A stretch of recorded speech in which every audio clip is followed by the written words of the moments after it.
Saudações alvinegras, pessoal, esse é mais um vídeo dos meninos de fora da vila. Eu sou Danilo Rattori e amanhã tem jogo do Santos, uma semana um pouco mais curta aí para um Santos que vinha acostumado a ter a semana inteira de folga, ou a semana inteira, desculpe, perdão, a semana inteira livre para trabalhar, ninguém tem folga lá, mas dessa vez um pouco mais curta porque o Santos jogou na segunda-feira, jogo de triste lembrança para todos nós, e volta a campo já neste sábado. 4h30 da tarde do horário de Brasília. Digo isso porque eu estarei no Mato Grosso do Sul, então 3h30 da tarde para quem estiver no Mato Grosso do Sul. O Santos volta a campo, dessa vez na Arena Castelão, para enfrentar o Ceará, lá no Ceará, no estado do Ceará, que terá os seus desfalques importantes e um Santos que também tem um desfalque que é bastante digno de menção. Então falaremos aqui no nosso já tradicional pré-jogo para este Santos e Ceará, Ceará e Santos, que acaba se tornando muito importante em decorrência dos últimos resultados do Alvinegro Praiano. O Alvinegro Praiano de Santos, porque em teoria o Ceará também é um Alvinegro Praiano. Enfim. Antes, peço sempre, se inscreve no canal se você não for inscrito, deixe seu like, compartilhe e comente aí o seu palpite, o que você acha do trabalho do Lisca até aqui e das suas expectativas para este jogo contra o Vozão, o Ceará, que vem de resultados ruins também, não no nível perder do Goiás em casa, mas veio de uma sequência de muitos empates e não muitas vitórias. O Ceará que veio de um empate contra o Flamengo, em que teve um jogador expulso que foi exatamente o Jô. Inclusive o expulso do Flamengo foi o Gabigol, então o do Flamengo foi um ex-Santos e o do Ceará foi o Jô, que eu cravava, quando ele foi pro Ceará eu tinha certeza que ele ia marcar gol no Santos quando fosse esse jogo, Ceará e Santos. Felizmente, enfim, vocês entenderam, ele não vai ter essa oportunidade porque está suspenso. Além dele, o Vina, que é um grande destaque do Ceará, tomou o terceiro amarelo, também não joga contra o Santos. Então, dois destaques importantes deste Ceará que empatou com o Flamengo, jogando fora de casa, empatou com o Atlético Paranaense jogando em casa. Antes disso, empatou com o Red Bull Bragantino fora de casa, perdeu o clássico contra o Fortaleza. Aí uma vitória, só que foi contra o São Paulo na Sul-Americana, venceu por 2-1, tinha perdido o primeiro jogo por 1-0. O resultado foi para os pênaltis, perdeu do São Paulo nos pênaltis na Sul-Americana.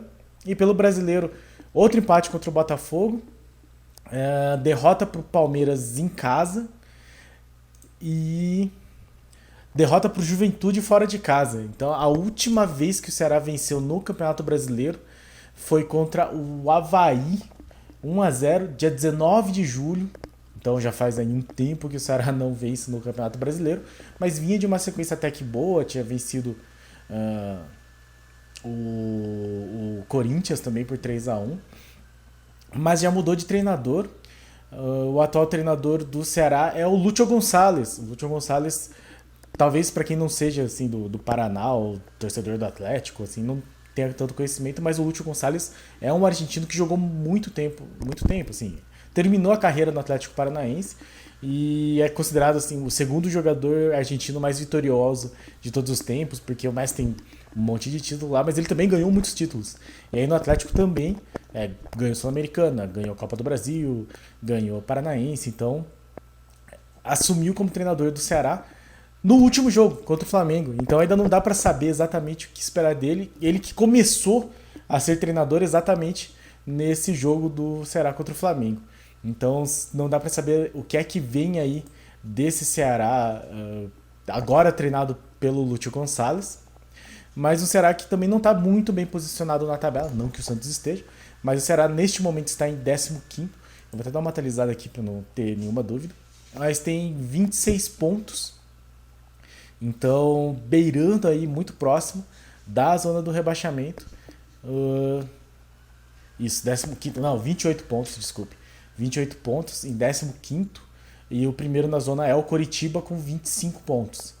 Então, será apenas 3 pontos à frente da zona do rebaixamento e 6 pontos atrás da gente. Então, nós também estamos relativamente próximos da zona do rebaixamento. E falando da gente, falando do Santos, o Lisca comandou atividade na tarde de quinta-feira no CT Pelé. Eu tô aqui com o GE aberto, falando que foi esse treino da quinta-feira no CT Pelé, foi o último treino antes da viagem para Fortaleza. E foi a primeira vez que o técnico contou com todo o elenco à disposição. Por quê? Porque o Santos jogou na segunda, terça-feira teve folga, quarta-feira os titulares só fizeram regenerativo, então só na quinta-feira os titulares voltaram a treinar visando esse jogo contra o Ceará. Sendo que sexta viagem, então não tem mais treino, e sábado já é o jogo. E aí eu fico pensando, se a folga é tão importante, né, o regenerativo, como o Lisca defende tanto, bem assim tão importante, e o time não tá tendo evolução, como é que vai ser quando esse time voltar a jogar quarta e domingo? Porque vai acontecer muito em breve. O Santos já vai ter mais um jogo nesse sábado, depois pega o Palmeiras no outro domingo, dia 18, aí vai pegar o Atlético Paranaense dia 27, mas daí, se eu não me engano, começa a ter jogos no fim de semana e no meio de semana. Caso o Lisca sobreviva até lá, porque já tem um papo assim de que se o Lisca não vencer o Ceará e tiver um resultado ruim contra o Ceará e depois mais um resultado ruim contra o Palmeiras no Clássico, já fica aí meio quente a sua cadeira. Mas o meu questionamento é, se você tem um planejamento nesse sentido, quando você tiver jogos quarta e domingo, você faz o quê? Um dia de folga, o outro dia de regenerativo, e aí no outro já tem jogo, e aí fora de casa, tipo, você já viaja e daí você não treina. Então eu acho que tá na hora do Lisca realmente rever. Não vai fazer isso a essa altura do campeonato. Ele não parece ser o cara que abre mão de suas convicções, mas o fato é que o Santos não tem treinado com muita frequência.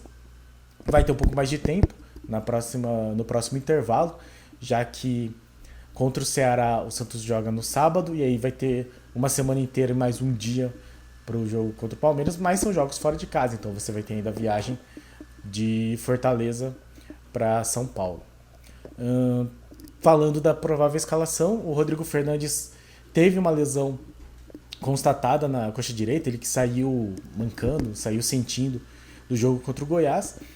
E aí a gente também não espera muita novidade do Lisca, já que ele não tem se mostrado assim um treinador muito revolucionário e muito inovador. Então o Santos deve ir a campo com João Paulo, Madison, Bauerman, Maicon e Felipe Jonathan fechando a defesa. Camacho no lugar do Rodrigo Fernandes, porque é o jogador que o Lisca vem colocando. Zanocelo e Carabarral, Lucas Braga, Soteldo e Marcos Leonardo. Esse é muito provavelmente o time que vai entrar em campo. Lembrando que o Santos começa aí a partida não, né, mas a rodada com 34 pontos em décimo, então exatamente beirando o meio da tabela. Um ponto na frente do Bragantino, que tem 33 pontos, mas tem um jogo a mais. Jogou quarta-feira contra o Atlético Mineiro e empatou. Então o Santos poderia, se tivesse vencido o Goiás e vencesse esse jogo contra o Ceará, já se aproximar bastante do Atlético Mineiro, que é atualmente o sétimo.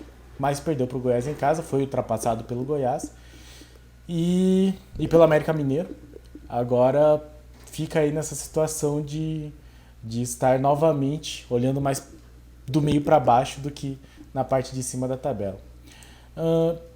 Vai ser um jogo complicado, obviamente, porque todos os jogos deste Santos são jogos complicados, mas ficamos na torcida aí para um desempenho um pouco melhor desse time. Seria algo que seria importante para nós, importante para o Lisca, importante para os jogadores.